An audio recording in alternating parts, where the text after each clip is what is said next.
Retención de humedad. El agua en el suelo.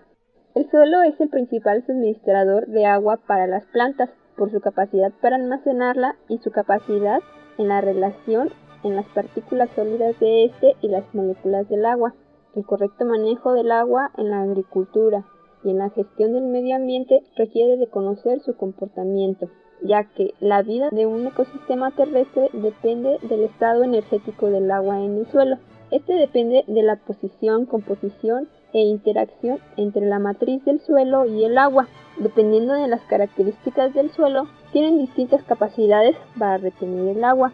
La retención de la humedad en el suelo tiene una relación directa con la capacidad de las plantas para remover una porción de agua en el suelo. Esta clasificación está relacionada con la energía que las raíces de las plantas deben ejercer para absorber el agua. El punto de marchite es cuando el agua está retenida por las partículas del suelo y la planta no puede aprovechar la misma. La capacidad de campo se expresa cuando un suelo tiene buen drenaje. ¿Y cómo se mueve el agua dentro de los horizontes del perfil? Esta tiene una influencia por la gravedad, la acción capilar y por los gradientes de la temperatura. La influencia de la gravedad opera cuando el agua es abundante y los poros del suelo están casi todos ocupados por el agua. En cambio, cuando se ve influenciado por un gradiente de la temperatura, requiere de un flujo de aire expresado en vapor de agua. Como es de fácil comprensión, cuando se encuentra influenciado por la gravedad, la pendiente también tiene una relación directa.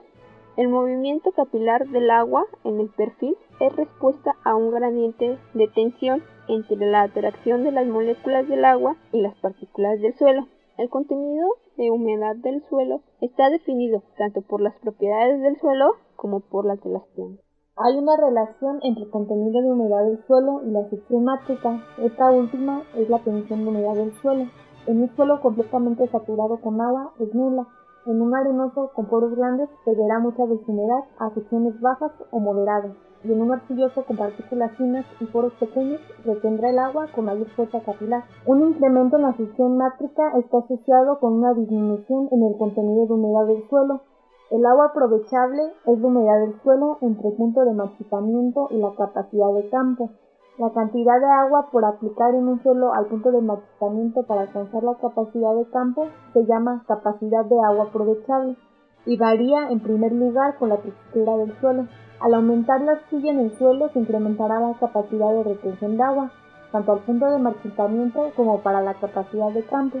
Tres conceptos importantes a considerar cuando hablamos de retención de humedad en el suelo son infiltración, percolación y la permeabilidad del suelo. Infiltración es la penetración del agua en el suelo y depende de la textura, estructura, cantidad de materia orgánica, cantidad de agua del suelo y la temperatura del suelo. Permeabilidad es la cualidad del suelo que se relaciona con la transmisión de agua o del aire a todas partes de su masa. Entre más grandes y numerosos sean los poros, mayor será la permeabilidad. Percolación es el movimiento de agua a través del suelo hacia niveles inferiores, especialmente en los suelos saturados o casi saturados. Esto es importante por dos razones.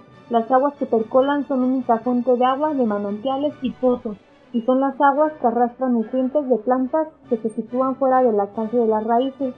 Existen diversos métodos de medición de humedad del suelo. Método gravimétrico.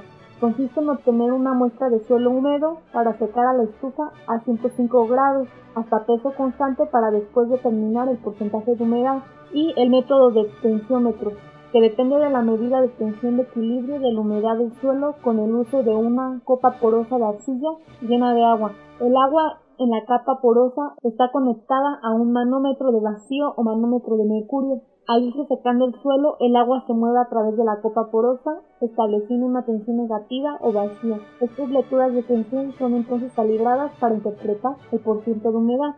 Es importante conocer la dinámica del agua en el suelo, ya que una de sus aplicaciones está relacionada con el abastecimiento de agua para la producción de cultivos. La máxima capacidad de retención de agua varía con los tipos de suelos, siendo los más bajos las arenas gruesas. Beckman considera que una profundidad fija de enraizamiento de las plantas tiende a adaptarse en proporción inversa a la capacidad de retención de agua del suelo. Russell considera que los riegos ligeros y frecuentes fomentan el enraizamiento superficial debido a que las raíces pueden encontrar toda el agua que necesitan en la capa superficial del suelo.